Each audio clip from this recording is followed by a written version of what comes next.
Instantinho. Muito bem. Pessoal, boa tarde.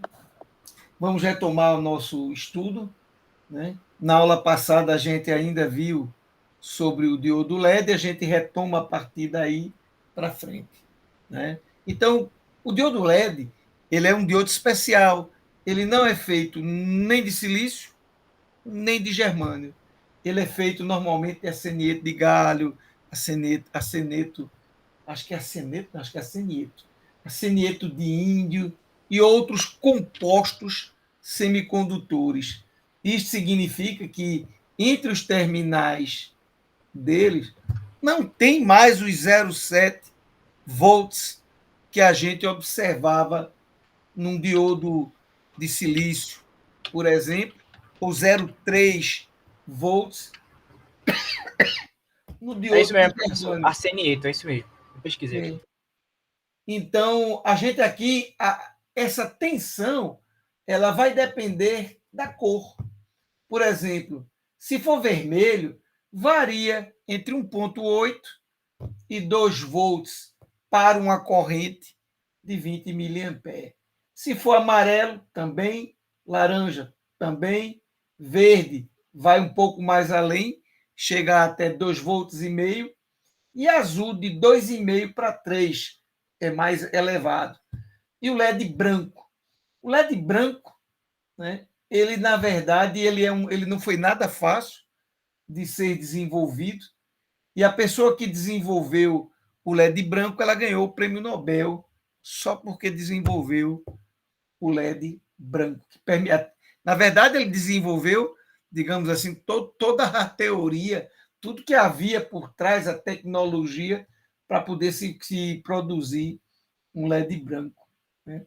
Branco é a soma de todas as outras cores. Então, quando você liga um LED branco comum, você tem aí uma soma de comprimentos de onda para poder produzir a sua cor branca. Às vezes a gente usa um LED que não está citado aqui. Existe ele bicolor e existe ele RGB. Então, no caso do LED RGB, você tem um terminal R, um terminal G e um terminal Blue, né? Então, dependendo de como você coloca isso aí, você pode ter só vermelho, só verde, só azul, ou você pode ligar azul com verde, sei lá o quê, vermelho com verde. Você pode misturar e obter a cor que é resultante da soma, né, disso aí. É um LED muito legal, né? Normalmente, os LEDs, eles, diferentemente dos diodos retificadores, eles têm uma identificação de quem é o terminal de catodo através não daquele tracinho que a gente via lá no corpo do diodo comum. Aqui no nosso diodo, o lado do catodo ele tinha um tracinho. Aqui tem duas maneiras de ver.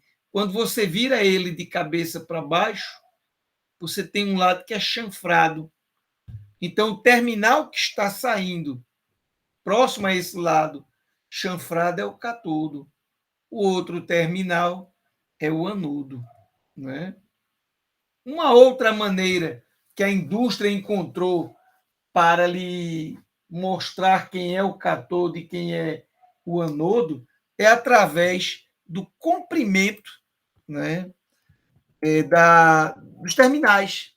Eu vou mostrar aqui para vocês, identificando os terminais de um LED. Vou mostrar para vocês aqui, ó. Tá vendo? Para identificar qual dos terminais é o anodo e qual é o catodo, basta observar o tamanho. A perna maior é o anodo. Por que é a perna maior? Porque o anodo, esse camarada aqui, se você olhar para esse cara, isso não parece um maior que? Então, anodo é maior do que catodo. Para ele produzir luz, para polarizar diretamente, a tensão no anodo não tem que ser maior do que a tensão no cátodo? Tem. A tensão no anodo, para ele jogar luz, pergunto eu, pode ser uma tensão negativa?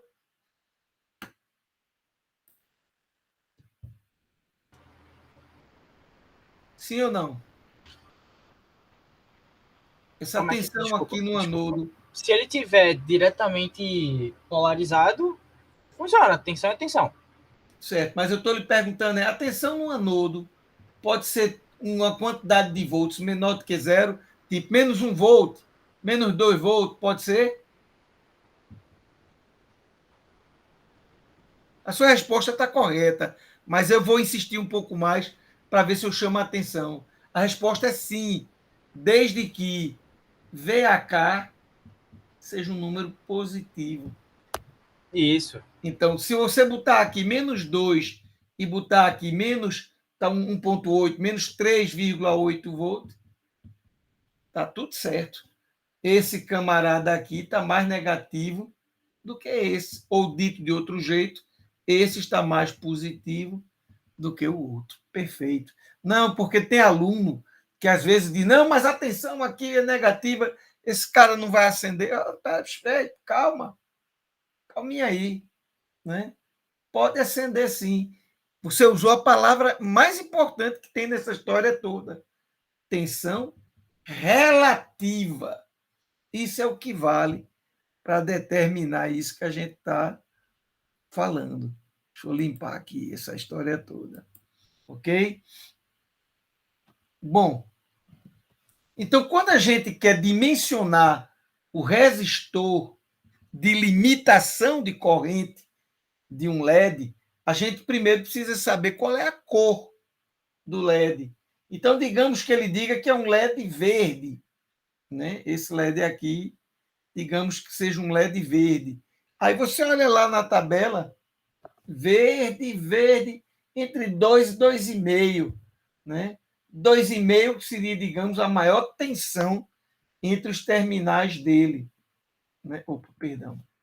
Então, se você diz aqui, olha, a tensão no LED, se ela for de 2,5 volts, aí você diz, quanto é que tem que ser o resistor? A resposta é, para que corrente? Qual é a corrente que você quer aqui? Essa corrente é importante? Importantíssima. Dependendo do valor da corrente, você pode ter mais brilho ou menos brilho. Então, pela lei de Ohm aplicada a esse resistor R, você sabe que a diferença de potencial, o ΔV em cima dele, é a tensão neste lado menos a tensão neste outro lado. A tensão aqui em cima é 5 volts. A tensão aqui em relação ao terra é a própria tensão do LED, 2,5 volts no meu caso. Se você quer uma tensão, desculpa, uma corrente de 20 miliamperes, coloque um resistor de 125 ohms. Aí você diz, não, não tem. Pô, bicho, tem 120? Coloque 120. Veja aí quanto é a corrente e vai ser 5 menos 2,5, vai continuar sendo meus 2,5. Tá certo? E aqui embaixo eu vou dividir pelo valor do resistor, 120 ohms. Eu vou fazer assim, isso é 2,5 dividido por 0,12 quiloohms, para obter a resposta já em miliampere. Né? Vamos fazer essa conta. Vou pegar aqui 2,5 dividido por 0,12. Tá certo? Isso dá. Será que eu errei? 2,5 dividido por 0,12. Está correto, não? Pô, eu estou medindo corrente. Eu achei estranho, porque eu imaginei resistência. Não. 20,83 miliamperes. 20,83 miliamperes. Ô, meu, ao invés de 20, foi 20,83.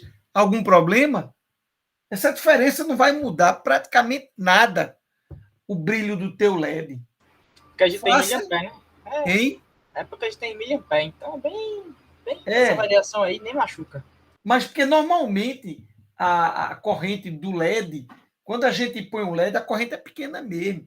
A corrente LED é 10 miliamperes, 20 miliamperes, é coisa pequena, né? Mas o que eu estou tentando ressaltar aqui é, se você encontrou um valor de resistor 125 e você não tem esse resistor, tem problema não. Use 120 ohms, que não vai mudar muito a corrente. A variação é de 0,83 mili ou 830 microampere, né? Então você pode ficar à vontade na hora de usar um outro resistor. Em eletrônica, a gente tem que lembrar uma coisa. Eletrônica é digamos assim, a arte de você fazer as coisas funcionarem com eletricidade, mas sempre acochambrando. É 1 volt, não é 1, é 0,90 e pouco, é 20 miliamperes, não, é 20,83, né? É sempre assim, você não pode. Sabe quando é que você vai ter que realmente se preocupar com isso? Quando você for trabalhar numa área da eletrônica chamada instrumentação, ou eletrônica fina, ou de precisão, né?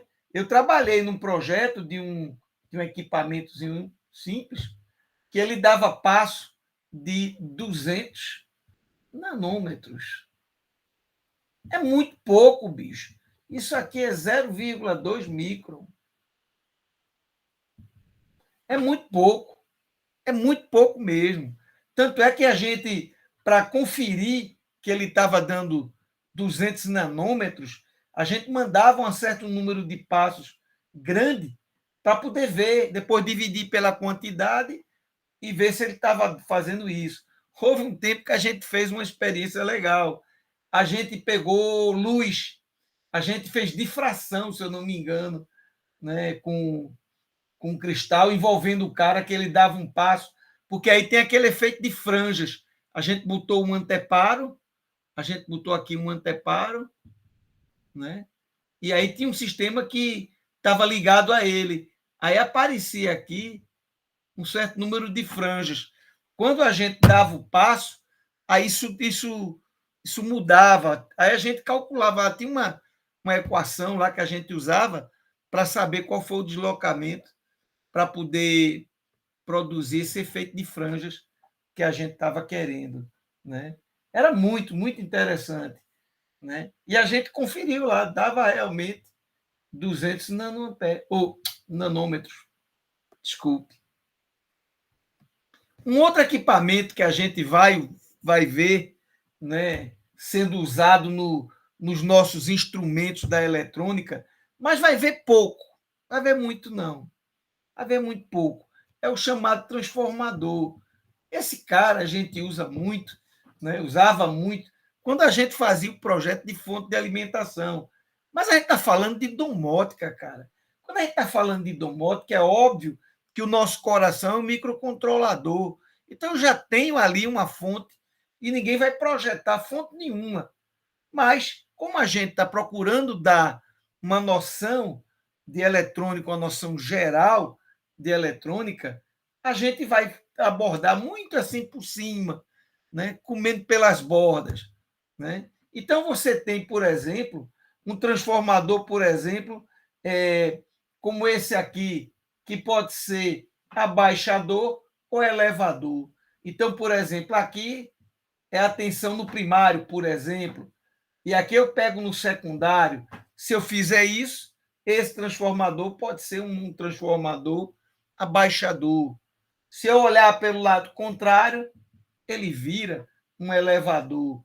Tinha uma brincadeira que a gente fazia, que era assim: eu jogava 220 e o meu transformador era uma saída de 9 volts.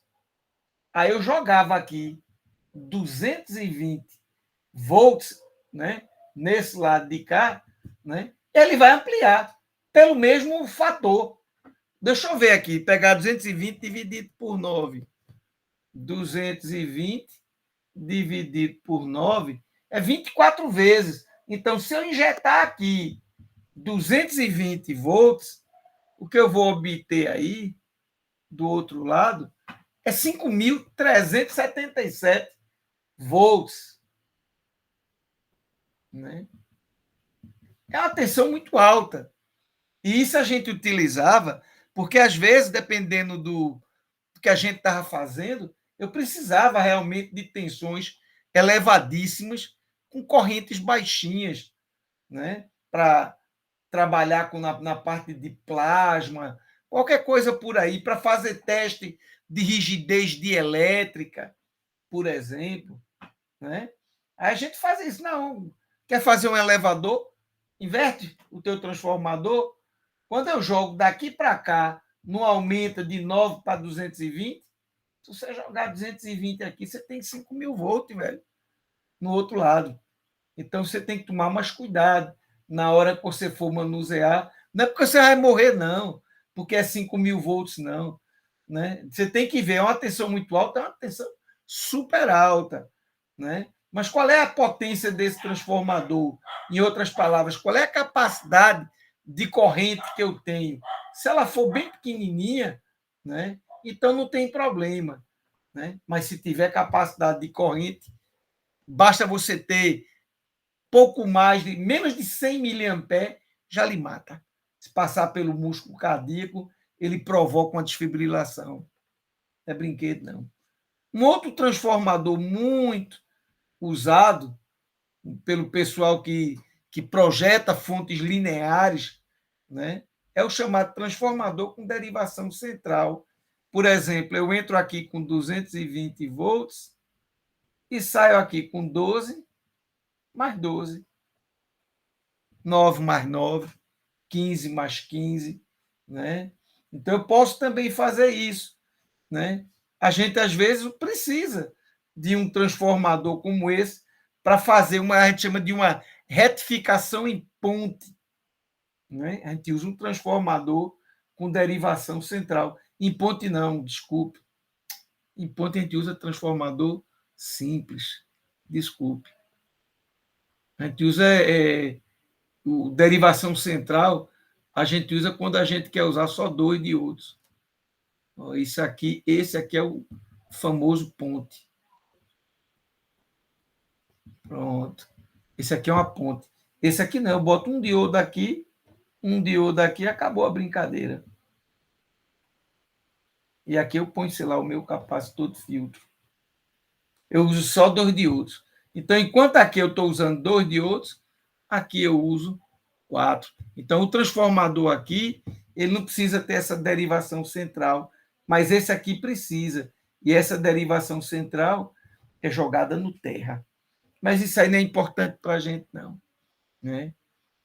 Aqui eu estou só mostrando um transformador com núcleo de ar, ele não tem ferrite, e por ele não ter ferrite, ele não faz um bom acoplamento magnético entre o primário e o secundário, ele não faz. Né? Esse aqui eu tenho ferrite no núcleo, é um transformador muito bom, e esse aqui é um transformador mais comum, ele tem um núcleo de ferro, esse a gente usa para caramba, esse aqui, com núcleo de ferro. Né? Que é Módulo muito... isolador, ventilador, a porrada toda. Exatamente. Esse daí é o que tem as malhinhas de ferro, né? Que os quadradinhos pequenininhos que depois são colocados bem perto um do outro com aqueles parafusos que a gente pressiona. Deixa eu ver se eu estou captando o que você está dizendo. Eu tenho aqui um E e um I para fechar o circuito magnético. É isso que você está dizendo? Aí eu chego, enrolo aqui na bobina, enrolo o fio, ele entra aqui Eu estava falando do acoplamento magnético, a parte de fora. Certo, porque aqui, essa parte aqui, ela acopla magneticamente, né? Quando esse cara toca no outro, né? Você pode ter ele com núcleo E ou com núcleo U. E você faz o fechamento aqui.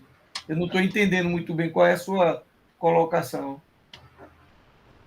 Porque aqui, o que está tentando se destacar aqui é o tipo de núcleo. Um núcleo de ferrite dá um excelente acoplamento. Um núcleo de ferro que tem esse laminado, isso aqui são as lâminas, né? É dessas lâminas que você está falando? As lâminas de fora, não é isso? Que enrola a bobina. Certo, mas essas lâminas são colocadas ao monte, né? É um bocado de E junto, um bocado de I junto. Deixa eu mostrar para você. Deixa eu pegar aqui. Talvez fosse bom pegar o programa que faz isso e mostrar para você o transformador. Deixa eu ver onde ele vai estar. Área de trabalho, IFPE. Acho que aqui em Recife eu não botei ainda não. Caruaru. Deixe-me ver. Deve ser aulas no IFPE. Acredito que em analógica 1. Deixa eu ver aqui. Transformador. Transformador. Eu tenho um programa aqui que lhe ajuda. Isso. É esse aqui. Ele lhe ajuda a você projetar o seu transformador. Que é esse programa que você está vendo aqui. Está vendo? Então ele diz, é com primário, quantos secundários? Aí você pode dizer, não, eu só quero 2 secundários, eu não quero ninguém aqui não. Aqui está dizendo 3 secundários, mas eu posso dizer 2 ou um secundário, né? Aqui você pode visualizar o núcleo, que são essas lâminas que você está vendo aqui. É dessas lâminas que você se refere? Aqui passa o parafuso que prende ele. Aí você tem EI ou Acredito que seja essa mesmo. Acredito que seja essa mesmo. e aqui você pega o parafuso aqui e aqui, né? Então ele é laminado que é para evitar a chamada corrente de Foucault, né? Então ele tem que ser todo laminado, não podia ser uma barra de ferro inteira, né? Ele é todo laminadinho. É isso? É isso mesmo. Perfeito. Aí É você que, como eu nunca vi um aberto, quer dizer, nunca tive a coragem de pegar. Inclusive, eu tenho um módulo isolador aqui, bem conservado. Ele quebrou, eu acho que é um relézinho que quebrou nele, mas ele assim, tá funcional. E aí, faz assim, 10 anos que eu uso ele, mas usava, bichinho. Mas ele sempre funcionou. Aí queimou uma pecinha, eu disse, tá bom, beleza, eu não uso mais. Só que aí, agora eu tô usando o computador direto na tomada. E aí, professor, eu quis levar ele pro IF para consertar, mas começou a pandemia. Aí eu disse, não, então tá bom, deixa quieto. Quando eu voltar, eu conserto. Mas se o senhor quiser, a gente leva ele lá pro IDV Lab no dia da prática, e aí quando acabar a prática, a gente pode dar uma olhada nele. O senhor pode até pegar o núcleo e ficar lá para dar aula. Eu tenho lá em Caruaru, eu fiz isso já, lá em Caruaru, né? Lá em Caruaru, se você for olhar lá, eu tenho lá o transformador completamente desmontado. Agora, o que eu faço com meus alunos é pegar transformador de módulo isolador grandão, pesadão, né? E retirar somente o secundário dele e reenrolar o secundário. Aí a gente põe o secundário com menos volta. Aí gera uma tensão pequenininha. Só que como ele é de alta potência, ele tem uma corrente muito violenta. Então a gente usa para fazer solda, para soldar eletricamente, né? A gente usa, não sei se você já viu isso. Já. Aquela Pronto. Aí tem soldinha gente que que tem usa o transformador pauzinho. de micro-ondas. Ok.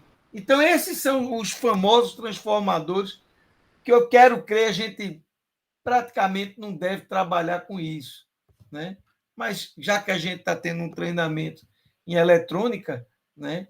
A ideia é essa aí, matematicamente falando, é que existe a gente trabalha ele como se ele fosse ideal, a potência do primário ser igual ao do secundário. Na prática, a gente sabe que isso é conversa para boi dormir, né? Quando você chega no primário, que é quando você vem com a sua tensão de entrada e joga tensão, parte dessa tensão é perdida, né? Existe uma resistência, existe calor, você gera calor.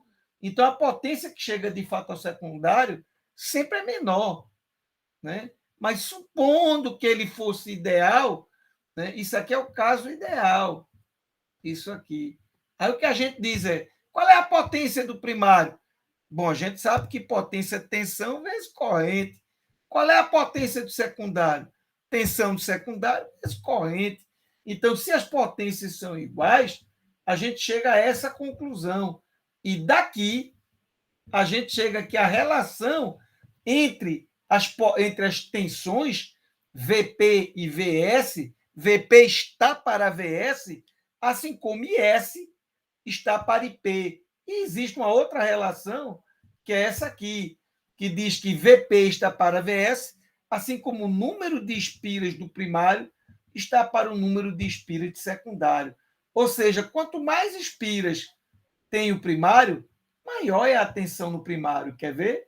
VP vai ficar NP vezes VS dividido por NS. Supondo que você não mexeu no secundário, aumentando o número de espiras, aumenta a tensão. Isso é algo muito óbvio. Né? Cada vez que eu estou fazendo um enrolamento de um motor, de um transformador, e que eu estou dando mais voltas, eu estou aumentando ali a tensão. Né? É por isso que eu falei para você, quando eu vou no secundário de um transformador potente, valente, e eu enrolo ele com poucas voltas, então a tensão do secundário passa a ser NS dividido por NP vezes VP. Não é isso? Tirando daqui, ó. Tá certo? Fica NS sobre NP vezes VP. Então, veja, essa tensão aqui, se isso aqui eu não mexi, que representa o primário, poucas voltas, pouca tensão no secundário. Aí, com uma tensão pequenininha, eu consigo, por exemplo, digamos, me proteger. Digamos que eu ponha 6 volts no secundário. Aí, se eu pegar nesse fio, eu vou me ferrar? Vou não, bicho. Porque a resistência do corpo humano é quase 1 mega, é 500K. Isso aqui significa que, se eu pegar no vivo de um transformador como esse, a corrente que vai percorrer meu corpo vai ser 6 volts dividido por meio mega, ou seja, 12 microampere. Isso é uma corrente que não faz nem cosquinha. Aí você diz, mas a corrente que está passando ali é 1000 ampere. Pois é, mas a tensão é 6 volts.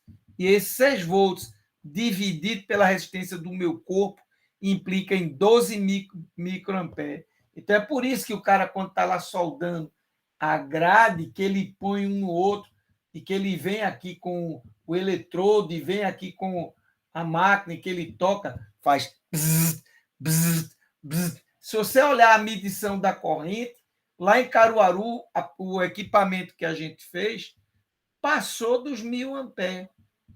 Aí você diz, e o senhor não levou choque nenhum? Nenhum, porque a tensão era lá embaixo. Né? Eu estava completamente protegido. Não tinha risco desse negócio vir para cima de mim. Né? E aí você consegue fazer solda, fazer um equipamento para soldar bem caseiro. Agora, pelo amor de Jesus, você tem que saber o que está fazendo. Se você, ao invés de tirar o transformador, você tira o secundário, mas põe o secundário com a tensão que.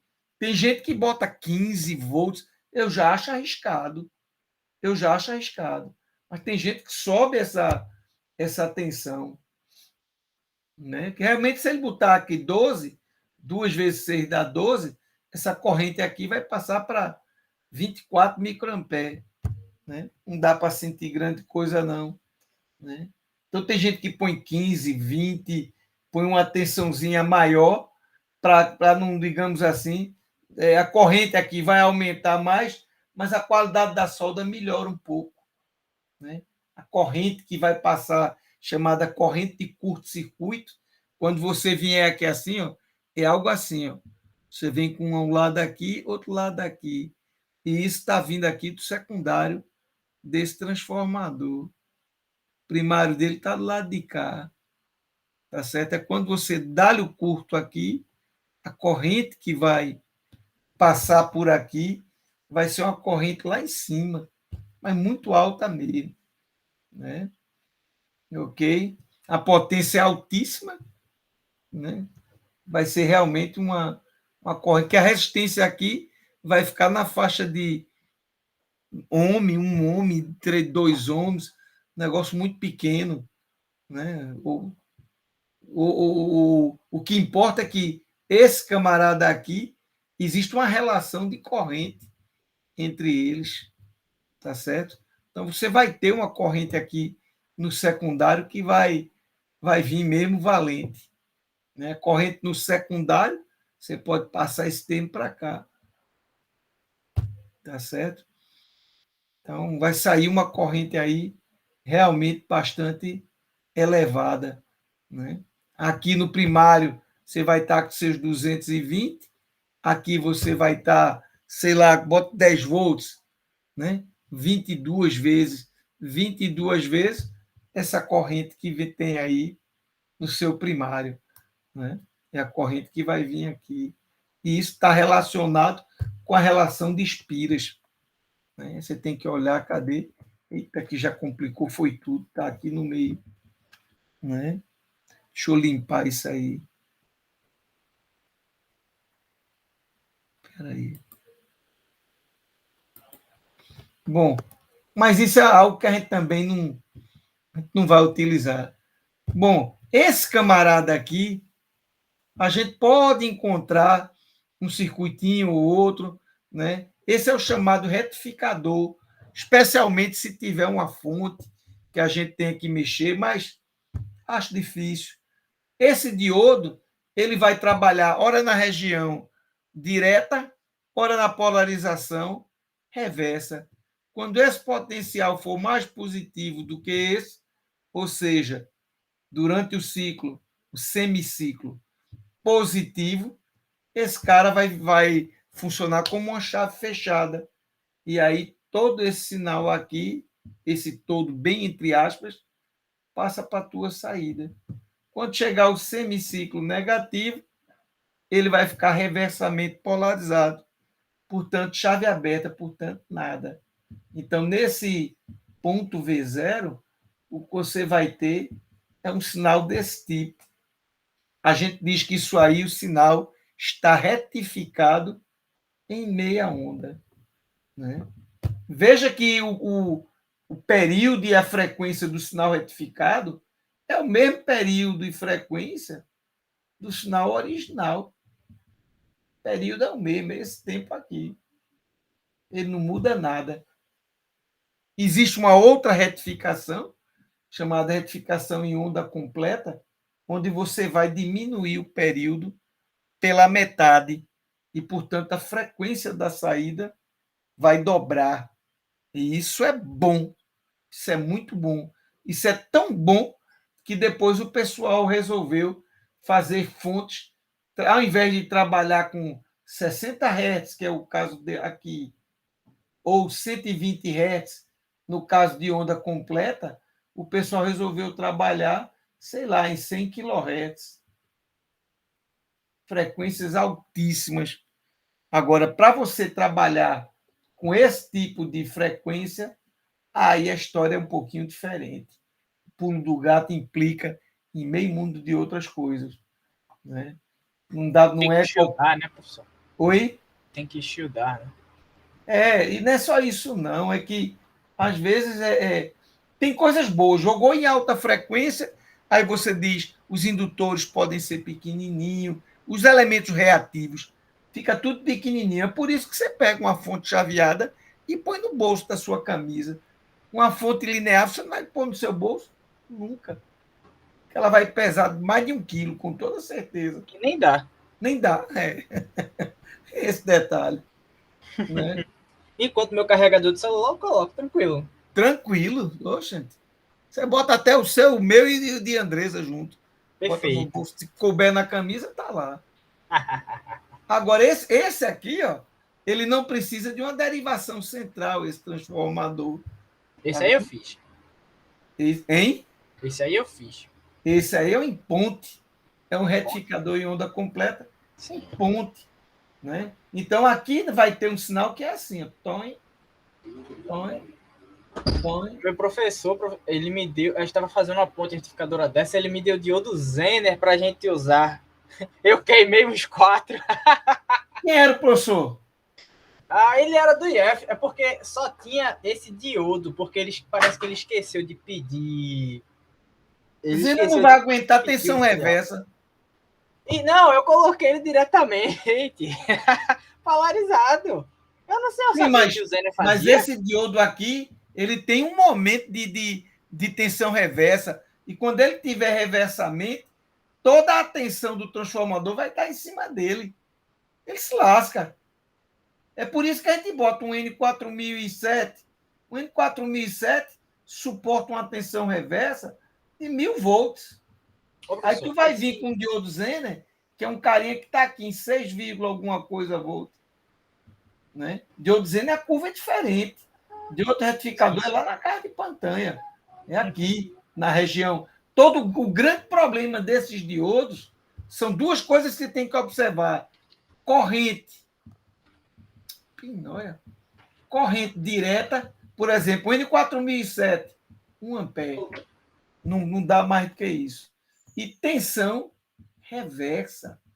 No caso aqui, menos 1000 volts no N4007. Você tem que olhar para cada diodo desse qual é a tensão que ele vai suportar. pronto, professor, foi desse mesmo. Eu vi aqui agora na internet. Foi desse mesmo que tinha. Tinha desse e do Zener. Uhum. Aí, esse daí acabou. Aí a gente teve que usar o Zener. Só que o Zener queimou. Aí eu esperei meu colega do lado terminar para poder usar o diodo dele. Foi tenso. Tá vendo Literalmente. tu? A tensão tava acabando com o Zener, rapaz. Só via fumacinha. Meu Deus do céu, tá acendendo. É, Primeiro período de eletrônica foi é. emocionante. Hum. Loucura retada desse camarada. Mas vamos lá. Esse é o chamado retificador em onda completa. Né? Olha aqui o tal center tape, ou com derivação. Esse é chamado retificador. Veja que eu tenho duas maneiras de fazer retificação em onda completa. Retificador em onda completa com derivação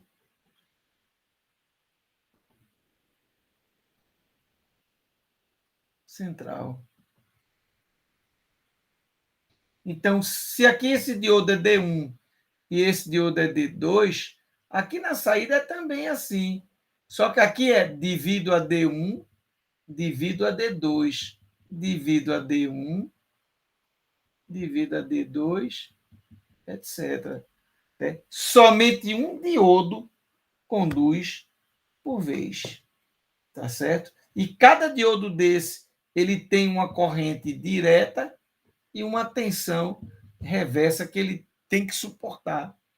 Se você não observar esses limites, você vai lascar o seu diodo. Né? Aí vai acontecer o que aconteceu aí com o Lucas. Né? Muito bem, vamos ver o que mais. Agora chegou a parte mais legal. Isso a gente vai usar e muito, eu acho. São chamados transistores bipolares. Rapaz, isso aí foi uma invenção extraordinária. Foi tão extraordinária. Modificou a eletrônica, né? Hein? É, completamente. Modificou a eletrônica. Completamente. Tornou mini. Eita, não. Calma. Atura. Miniaturizar. Ora, foi. Isso. Isso. Dos sistemas de Isso. uma forma. Hoje em dia, a gente, em chip de processador, a gente desenha eles, né? Não fabrica mais ele assim, não. Triste. Uhum. Mas legal. Na verdade, chip de processador, você praticamente não faz mais desenho eletrônico nenhum, não. Um chip de um processador, ele é criado por uma máquina a partir de especificações que uma pessoa determina. Aí existe um software que pega todas essas especificações e faz a eletrônica dele. Você sabia disso? Essa eu não sabia, não. É. Então quer dizer que os processadores mesmo, quem faz é um algoritmo e não o ser humano, a gente só dá as especificações. Quero assim. O ser humano pode intervir a posteriori. Ele pode jogar dentro do seu software, o seu programa, o seu algoritmo, ele faz o projeto, você pode analisar e pode encontrar falhas, sim, porque software foi feito por homem e homem comete erro. Mas, por exemplo, eu fui para um local na Itália chamado ICTP, é o International Center for Theoretical Physics, Centro Internacional de Física Teórica. Qualquer um de vocês pode ir para lá, qualquer um. Basta você entrar no portal do ICTP, saber o idioma, conhecer, ter noções do idioma inglês. Eles vivem abrindo vagas. Os cursos são todos pagos pela Universidade United Nations University, UNO, né? São pagos pela Universidade das Nações Unidas.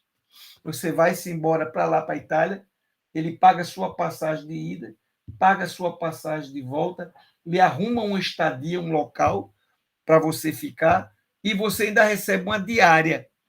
Por que você recebe uma diária? Porque o restaurante não abre o tempo todo, o restaurante universitário. Então, você tem que ter dinheiro para ir na cidade, tomar um café, para no final de semana, né, comprar comida, né? Coisa mais ou menos desse tipo. Então, eu fui lá. Quando eu cheguei lá, eu fui aprender a fabricar circuitos integrados VLSI, né? Very Large Scale Integration. Era o que havia naquela época de mais moderno. Isso foi em 1994. Foi o ano que eu tive lá. Então, lá eu tive o prazer imenso de conhecer um argelino, né? Que obviamente fala francês, um argelino que foi o cara que criou o sistema Alliance. O Alliance.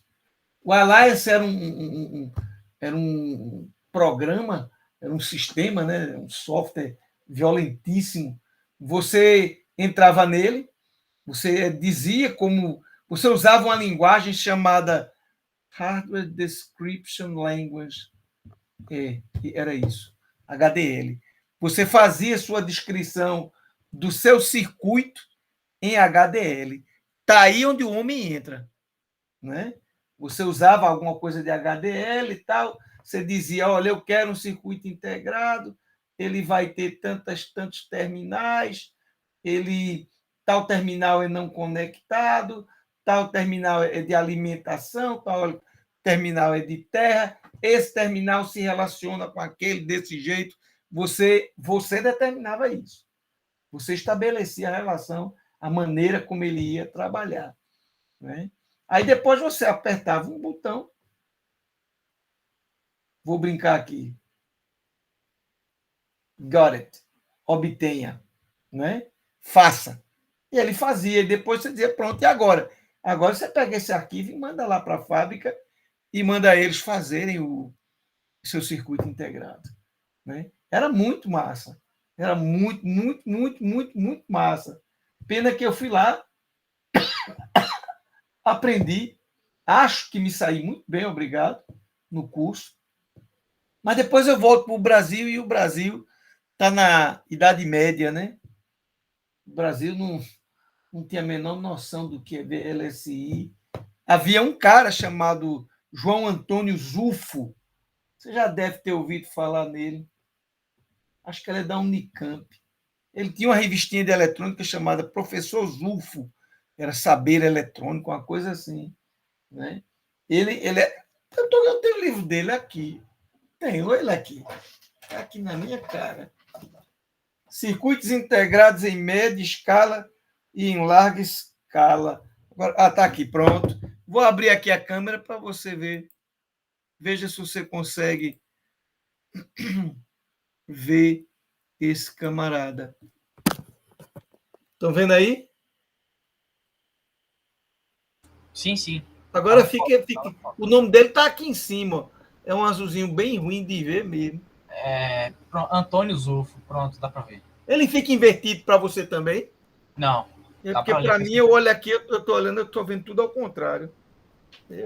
Pronto, esse cara, veja que o livro dele é antigo, que só a praga. Deixa eu conferir aqui se ele é Escola Politécnica, naquele estava na USP. Mas eu acho que ele era da Unicamp também, ou foi depois para a Unicamp. Isso é de 77, velho. Aqui ele já estava trabalhando. Como é que se faz circuitos integrados de média e larga? Não VLSI, que não existia isso ainda. Não é? De média e larga escala. Muito legal, bicho. Então, vamos adiante. Esses caras são os blocos, digamos assim, mais importantes que existem para a gente poder começar a entender essas coisas todas. São os transistores NPN e PNP. Esse é o símbolo do transistor NPN e esse é o símbolo do transistor PNP. Essas flechas que vocês estão vendo aí são as indicações das correntes. Essa corrente no terminal, chamado de emissor, chama-se corrente de emissor. Essa corrente no terminal C, chamado coletor, é chamada corrente de coletor. E essa outra corrente é chamada de corrente de base. Então, quer dizer que existem três correntes. No caso do NPN, duas entram e uma sai. Portanto, esse cara só pode ser a soma dos caras que entram. Senão eu vou dizer que eu estou criando corrente vindo, sabe Deus de onde. A soma de todo mundo que entra é igual a soma de todo mundo que sai. Isso é chamada lei de Kirchhoff das correntes. Mesma coisa aqui. Só que no trânsito PNP, a brincadeira muda de idade, de sentido. Essa é a corrente de emissor que entra, sai coletor e sai base. Né? Com esses dois transistores, desculpe, com os transistores, eu posso fazer três coisas. As pessoas só falam duas, mas é mentira, são três. Eu posso fazer amplificadores, eu posso trabalhar nele como chaves, e eu posso trabalhar esses transistores como osciladores. São os três usos principais dos transistores. Professor, eu estudei ele como amplificador, como chave, mas como oscilador, eu não sei as implicações dessa afirmação. Você pode... Você não faz um oscilador de Colpitts? Você não faz um oscilador de Hartley?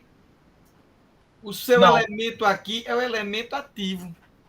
Eu não estudei osciladores. Tá massa, mas não tem problema não. Significa que existem circuitos onde, ao invés de eu fazer o que a gente chama de uma realimentação negativa, eu faço nele uma realimentação positiva. Então, quando eu faço uma realimentação positiva, tudo que é realimentado positivamente, ele tende a ser oscilatório. Né? Então, eu tenho, por exemplo, osciladores senoidais ou não senoidais. Eu posso ter osciladores que a gente chama de oscilador de relaxação, onde eu obtenho ondas quadradas. E isso eu faço usando unicamente resistores, capacitores e o transistor. Né? Resistor e capacitor sem o transistor não funciona. Você tem que ter ele lá. Então, ele é o elemento principal que, digamos assim, amarra a entrada e a saída através de uma realimentação, por exemplo, positiva. Né? A gente pode depois ver se a gente vê isso. Né? Ok. Existem vários encapsulamentos. Transistores pequenininhos, como BC 547, 548, 549, 557, 58, etc. BC 337, 327, né? Eles usam encapsulamento TO92, né? Corrente bem pequenininha, baixa potência, né? Para que é que eu uso um camarada como esse? Por exemplo, para bater um relé, que eu não preciso de corrente nenhuma. Eu só preciso jogar ele fazer com que ele sature. Saturou, eu mando terra. Na hora que eu mando terra, o relé bate. E onde é que tem quem é que vai levar lapada de corrente? Oi, o teu relé. O teu relé que tem que ser capaz de passar, digamos, uma corrente de 10, de 30, de 40 amperes. Sei lá qual é o circuito que você está fazendo. Você pode estar ligando um motor, né, usando um Arduino ou um ESP da vida, usando um transistorzinho como driver, é esse o nome que se dá, e no coletor dele ligado a bobina do seu relé. Precisa de corrente? Não. Jogou tensão ali na bobina, já automaticamente o outro lado do seu relé bate. Seu relé fecha. Pleco. Aí nessa história que fecha, por aquele caminho do relé, você tem que ver que existe uma corrente. Né? Esse relé é para quê? Para 10 amperes? É para 15 amperes? Para 30 amperes? Agora existem transistores com encapsulamento maiores, do tipo 41, tipo 42, né? Existem eles na versão SMD, né? Mas cada vez que você pegar, esse aqui é TO220, cada vez que você pegar um transistor num determinado encapsulamento, verifique qual é a corrente, quais são as especificações desse transistor, para você não fazer feito que você fez com seus diodinhos, que você, coitado, mandou todo mundo para o céu. Né? Verifique. Você não vai poder fazer, passar num BC 547, sei lá, 1 ampere, mas nem a pau. Nem a pau. Ele vai se lascar. Nesse encapsulamento aqui, TO92, eu não lembro muito bem, mas eu acho que a corrente máxima aqui é 100 miliamperes. É a maior corrente que esse cara vai suportar. Passou mais do que isso aí, o negócio fede. Mas fede mesmo. Ele não tem condição. Então, era como. Isso aqui é só comentando. Pode ser chave, pode ser amplificador, isso é besteira. Né? Pronto. Quando você vai usar o transistor para amplificar, aí a gente vai falar em montagens. E essas montagens também não são muito importantes para a gente. Porque o que importa para a gente, eu estou correndo aqui, porque tudo que eu mais quero é entrar no microcontrolador. Né? Essas montagens aqui, elas estão relacionadas com se eu quero ganho de corrente, se eu quero ganho de tensão, como é a relação de impedância de entrada, impedância de saída. De todas as montagens, essa, chamada emissor comum, ela é a mais utilizada, porque eu tanto tenho ganho de corrente, como eu tenho ganho de tensão. Já na coletor comum, não. Eu só tenho ganho de corrente. Ganho de tensão menor do que 1. Mesma coisa na base comum. Ele só dá ganho de tensão. Corrente nunca, porque as correntes de entrada é coletor e a corrente de saída é corrente de emissor. Né? Então ele dá ganho de corrente aqui, não. Inclusive é até menor. Né? Você perdeu. Não, peraí, desculpe. No base comum, eu acho que a entrada é emissor, né? Eu acho que a entrada é emissor. É. A entrada é o emissor e a saída é o coletor, correto. É. A saída é pelo coletor. Você tem, inclusive, um ganho de corrente menor do que 1. Se fosse o contrário, teria um ganho aproximadamente 1, ou um pouquinho maior do que 1. Né? Aqui a entrada no base comum, a base comum ele faz isso. Por exemplo, emissor, saída pelo coletor. Tá certo? Então aqui é a entrada e aqui é a saída.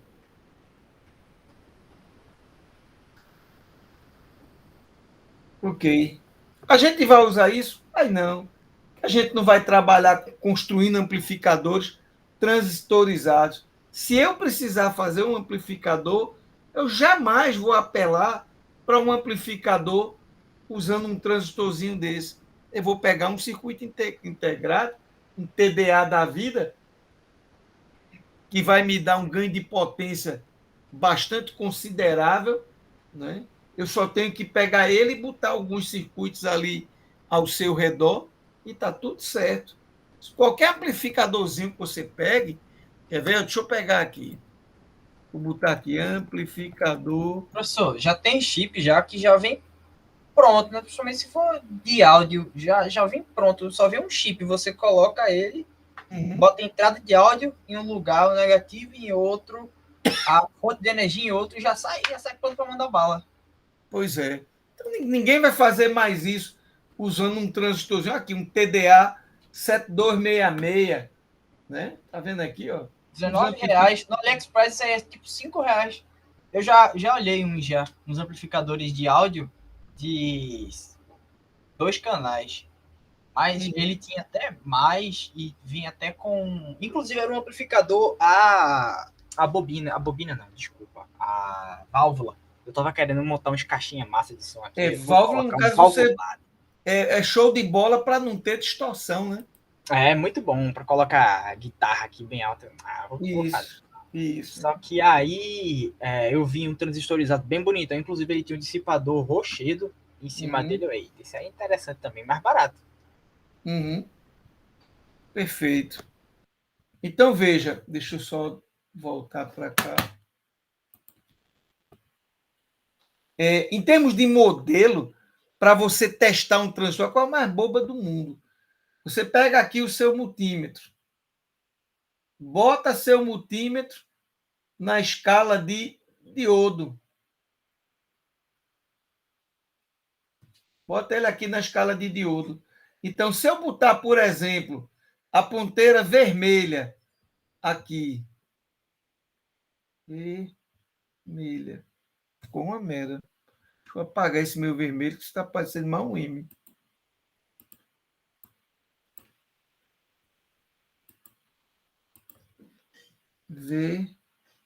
Vermelha. E se eu pegar a ponteira preta e botar aqui, é óbvio que eu vou ter condução, né? Considerando que esse multímetro ele é digital. Você não tem inversão de polaridade. Esse é o positivo, aqui é o comum. Então, se eu pego esse preto, tiro da letra E e boto ele aqui, ele conduz de novo. Então, poxa, o terminal de base é aquele que conduz com os outros dois terminais, emissor e coletor. E aí você diz, foi a ponteira vermelha que eu botei, então se vermelho foi vermelho, vermelho é positivo, vermelho no centro é NPN, negativo no centro é PNP. Agora a grande questão é, tá bom, eu sei identificar a base, mas como eu sei quem é emissor e quem é coletor? Porque é importante.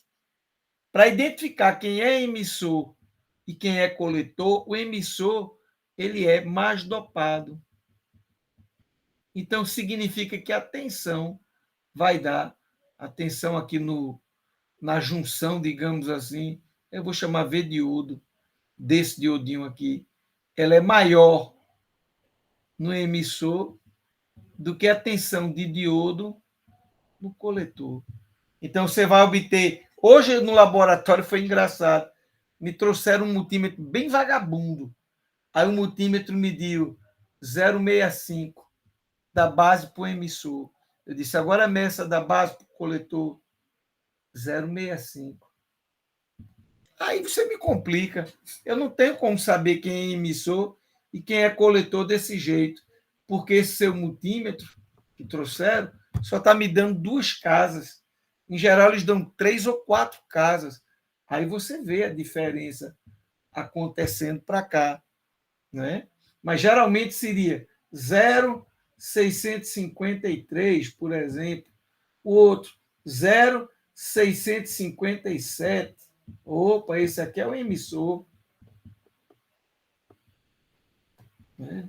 E esse aqui é o coletor.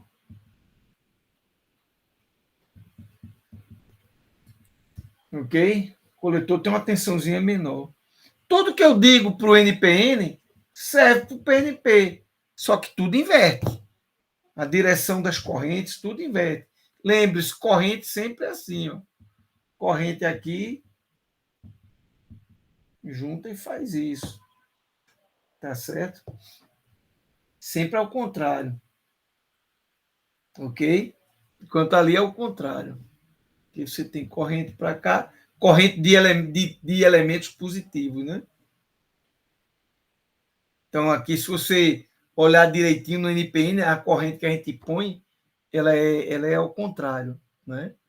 E aí você tem que ver onde é que estão os portadores, são elétrons, são lacunas, tem essa chatice também.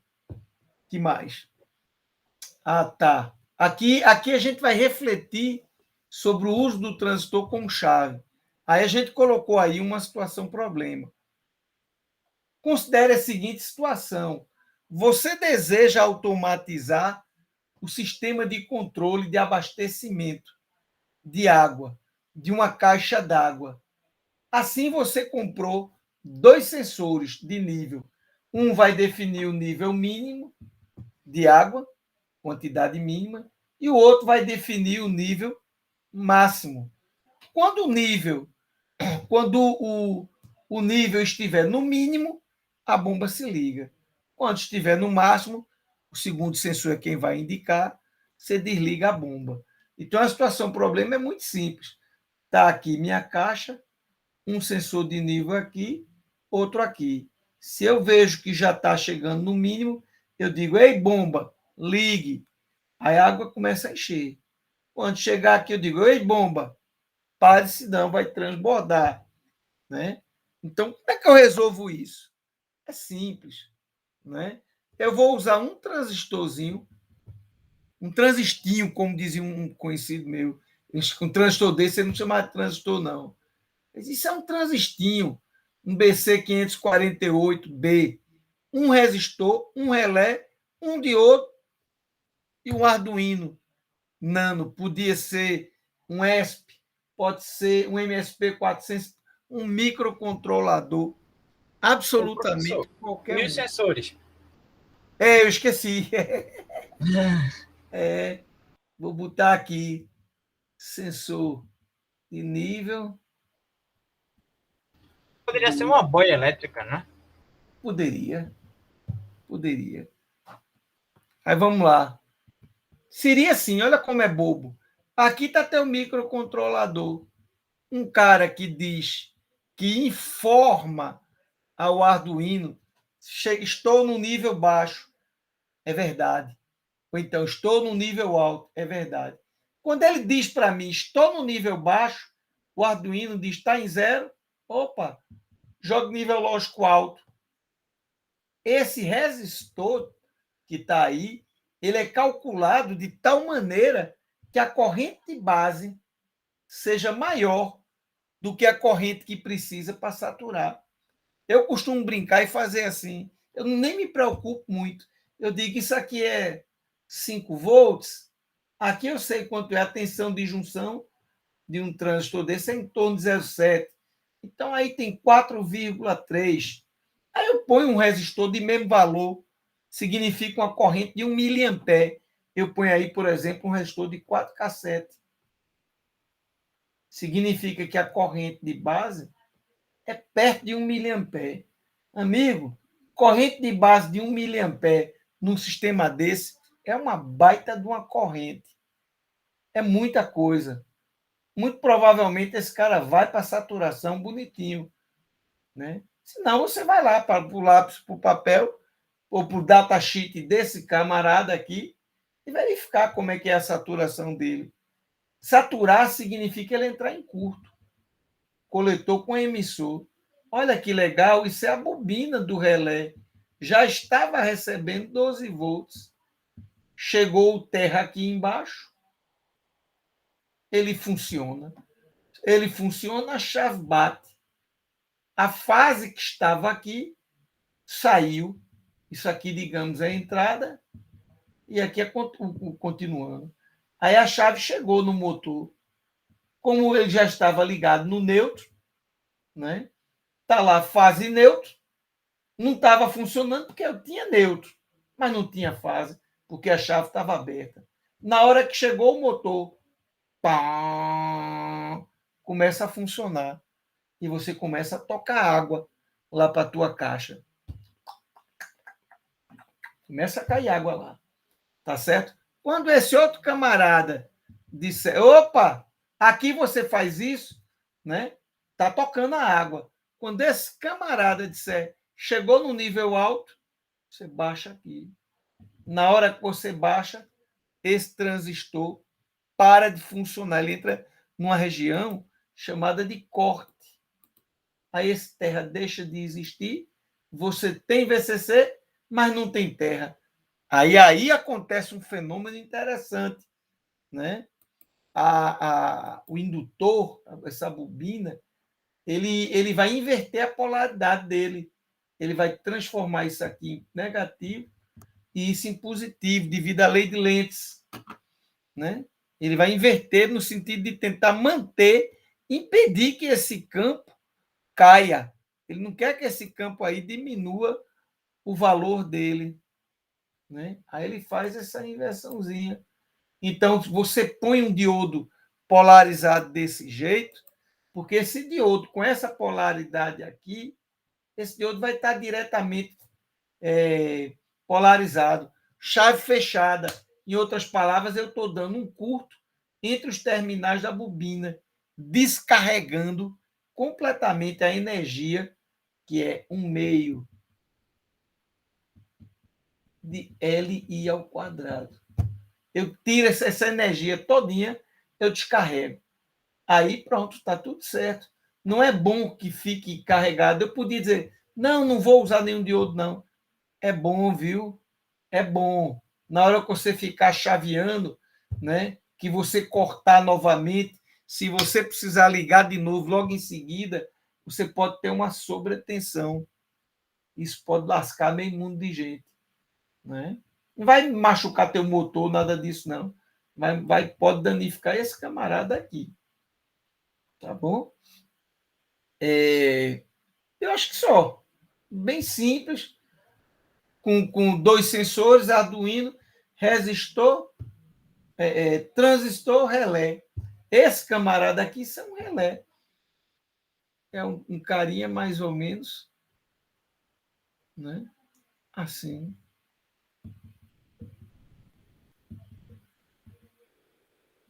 Né? Um quadradinho aqui tem 2, e normalmente um carinha aqui no meio.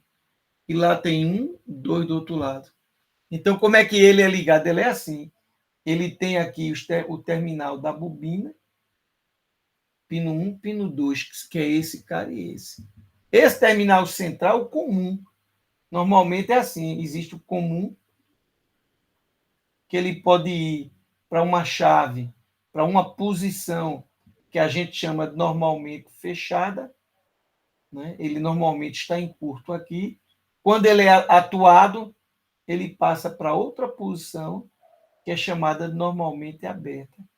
Então, se você testar a continuidade do comum para normalmente aberta, não dá nenhuma. Agora, quando você alimenta aqui, e a chave sai da posição de cima, passa para baixo. Quem é que eu ponho aqui nesse comum? A fase. Onde é que eu ponho a continuação da fase? No normalmente fechado? Jamais. Eu ponho aqui, F', no normalmente aberto. Se eu pusesse aqui em cima, no normalmente fechado, eu estou mandando fase direto para o motor. E o motor está lá funcionando. Eu só quero passar a fase quando a chave do próprio relé sair da posição normalmente fechada para a posição normalmente aberta. Simples assim. Esse elemento pode ser qualquer microcontrolador, inclusive dos velhinhos, né? Nos anos 50, final dos anos 50, esse camarada aí, ele foi apontado como o criador dos circuitos integrados, Jack Kilby. Ele trabalhava na Texas Instruments. Mas a gente sabe muito bem que o cara que criou de fato o circuito integrado com o conceito verdadeiro como ele foi outro cara, chamado Robert Noyce. Inclusive, a patente de Noyce saiu antes da patente de Kilby, apesar de que o Jack Kilby aparentemente entrou com pedido de patente um pouco antes. Pediu antes, mas saiu depois. E o que vale não é o começo. O que vale é quando ela é aprovada. Né? Então, esses dois camaradas aqui foram para os tribunais. Está aqui aquele martelo aqui do juiz. Foram para os tribunais e brigaram durante 10 anos. Quem criou o circuito integrado? No final, depois de muito tempo, os dois resolveram dividir o reconhecimento. Esse camarada aqui, o Robert Noyce, é simplesmente um dos sócios criadores da Intel. Ou seja, só gente fraca, para não dizer o contrário. Né? Robert Noyce foi um dos criadores da Intel. O fato é que, quando os circuitos integrados chegaram, eu não vou ler isso, não. Eles começaram com coisa pouquinha. Mas, atualmente a gente tem bilhões de, entre aspas, transistores dentro de um circuito integrado. É porque, dentro de um circuito integrado, muitas coisas são implementadas como se fossem realmente transistores, né? E utiliza-se técnicas de fotografia, como é que é o nome, meu Deus do céu? Tem um nomezinho que a gente usa para poder fazer, de fato, a máscara, tal, fazer o circuito integrado. O fato é que hoje não tem como você olhar ao seu redor e dizer que tem algum equipamento eletrônico que não tenha circuitos integrados. Você tem microprocessador, como o que tem aí dentro desse computador que eu estou usando, microcontroladores. É provável que dentro desse monitor aqui, esse monitor Dell externo, tem algum microcontrolador ARM. É provável que até na placa-mãe do meu computador principal também tem algum microcontrolador, temporizadores, drivers de motor de passo, isoladores, conversor AD e DA, conversor de tensão, porta lógica, memória, RTC, que é relógio de tempo real, controlador de interrupção, potenciômetro. Tem potenciômetro digital? Tem, sim, senhor. Nem todo potenciômetro precisa ser essa coisa horrorosa que a gente está acostumado a ver aqui com 3 perninhas. Né? Existem potenciômetros que são digitais. Né? Ok? Dispositivos MEMS, por exemplo, acelerômetros. Né? Microengine, é daí que vem. Esse MEM é a abreviatura de Microengine, eu não lembro mais do resto. Controlador de fase, regulador de tensão, rádio, modulador de sinal na parte de telecomunicações, cifradores, redes, etc, etc, etc. Né? Não tem mais. Esses caras vieram, né? Vão ficar aqui enquanto a raça humana existir. Não tem mais como tirar. Isso é um exemplo de um circuito integrado bem bobinho, mas de uma importância extraordinária. Né? Esse é o chamado NE 555, ou LM 555, ou simplesmente o 555. Né? Esse camarada ele pode ser usado em circuito de temporização, ele gera um pulso na sua saída, que é o pino 3. Né?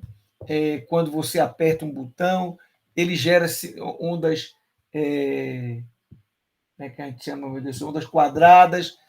Eu acho que dá para você fazer ele gerando PWM e tal, meio mundo de coisa. Só que o tempo passa e também passou para ele.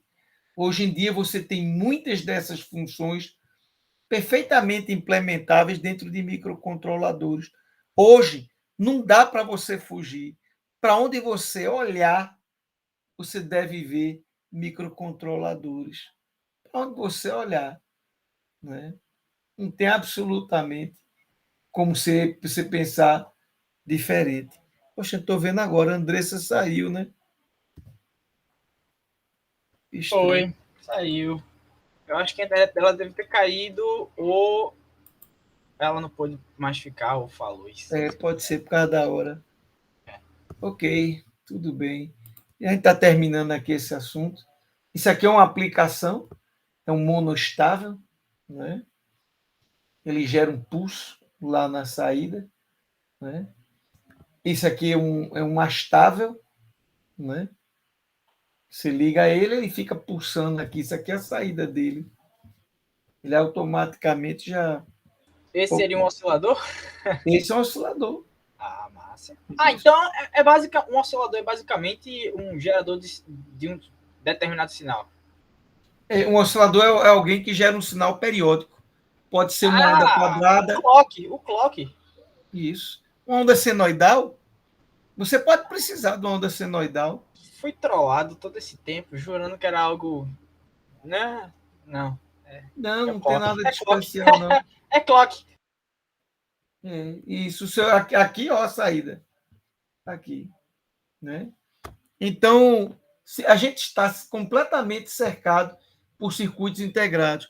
De todos os circuitos integrados, o circuito integrado que a gente vai voltar os nossos olhos e que é o grande motivo do nosso trabalho, são exatamente os microcontroladores, né?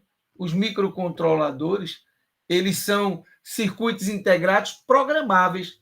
Quer dizer, ele funciona dependendo do que você coloca. Você quer usar ele para quê?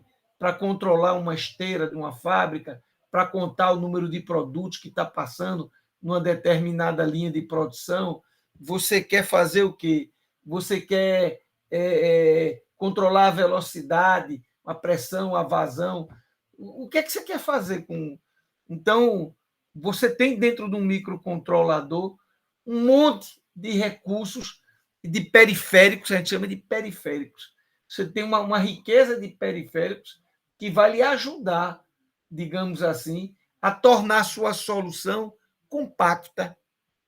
Porque se você fosse olhar direitinho, antes dos microcontroladores, você usava um microprocessador, aí você tinha que botar aqui uma memória RAM, você tinha que botar uma memória ROM, onde você vinha buscar o programa, um controlador de interrupção,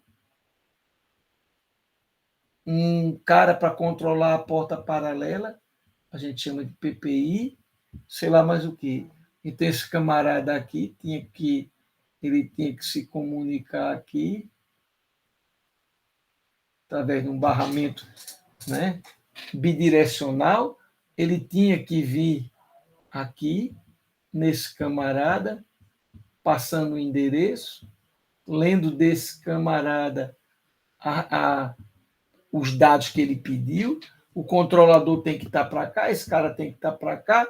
Ou seja, quando você ia fazer uma solução que envolve um microprocessador, essa tua solução, ela dificilmente ela é compacta, um microprocessador. Dificilmente ela é compacta, né? Se bem que hoje em dia os microprocessadores estão embarcando dentro de si muitos recursos, né?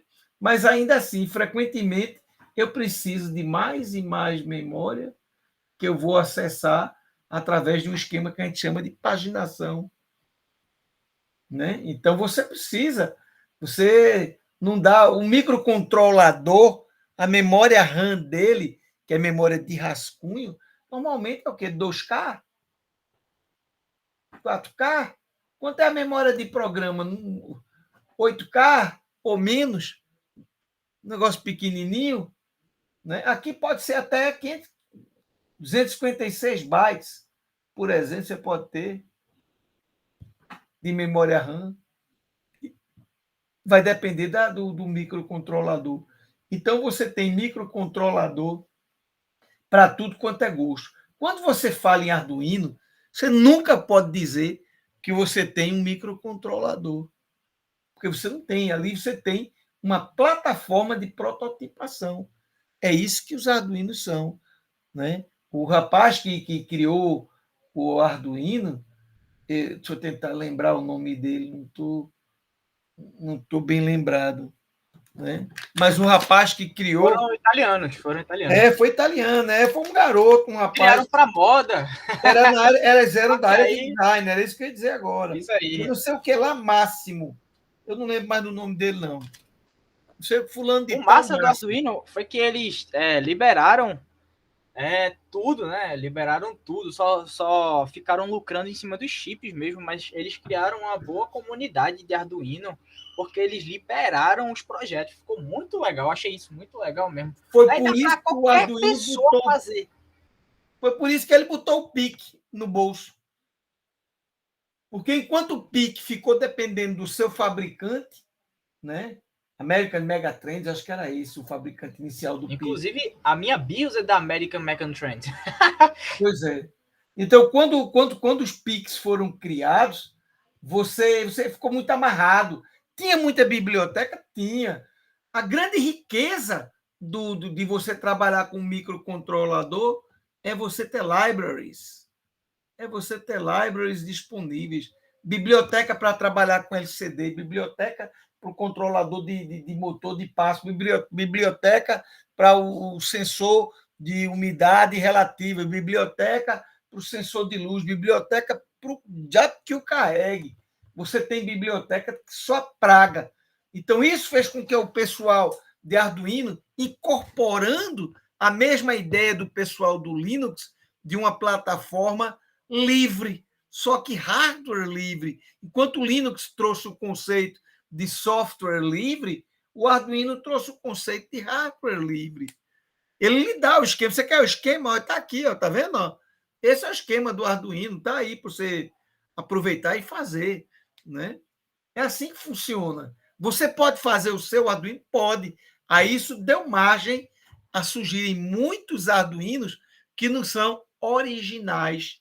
É por isso que às vezes você olha e você diz, não, eu tenho um Arduino, mas ele não está dando direito não, porque ele não é original e essa biblioteca aqui não serve muito bem para ele. Né? Então, a pessoa muitas vezes faz uma modificação do Arduino e modifica, digamos, a porta, o endereço da porta, modifica alguma coisa, lascou, velho. Perde até certo ponto a compatibilidade. Né? Ok? Eu acho que hoje a gente pode parar por aqui, né? Foi bem rica a aula hoje, professor, cheia de detalhes, esquemas. Essa parte é eu muito tenho que muito prototipar, massa. professor. Eu me sinto um técnico incompleto, sinceramente, porque eu não tenho a liberdade e a segurança de chegar e dizer, caramba, vamos montar um bagulho. Se bem que nem precisa muito disso hoje em dia. Afinal de contas, são os engenheiros que fazem isso e é tudo. A gente já está no, sei lá, Ultra Large Integration já está aí, então. A gente não consegue trocar um componente, mas, poxa, prototipar um sisteminha, sabe? Mas se você pegar esse seu medo e der um chute no pau da barraca, né, você vai cometer alguns erros. Mas esses erros eles serão os seus melhores. O erro do Zener? Não, esqueça do Zener. O que eu estou querendo lhe dizer é que os nossos erros são os nossos melhores professores. Sim, sim. Então, a gente aprende errando. A gente aprende errando. É muito comum. Então, é preciso que você... Eu acredito que lá no IDV, com essa história, com esse projeto da automação residencial, eu acredito que na hora que a gente começar a meter a mão na massa, sentar, fazer o projeto e etc., eu acho que muito dessa sua insegurança vai acabar. Viu? Eu creio muito nisso. Pronto. Ansioso. Vamos para frente que atrás vem gente. Então, vou encerrar aqui a gravação para publicar lá no site do IDV Learning. Ok, legal, tá bom. Um abraço para tu. Até a próxima sexta. Até ansioso aí. A gente vai montar o drone ainda, né? Vai. IDV. Okay. Próxima sexta a gente vai mergulhar em sistemas embarcados. Ok, legal. Professor, aí você vai gostar. Tem que compartilhar um medo com o senhor que eu tenho. Eu me garanto, mas montando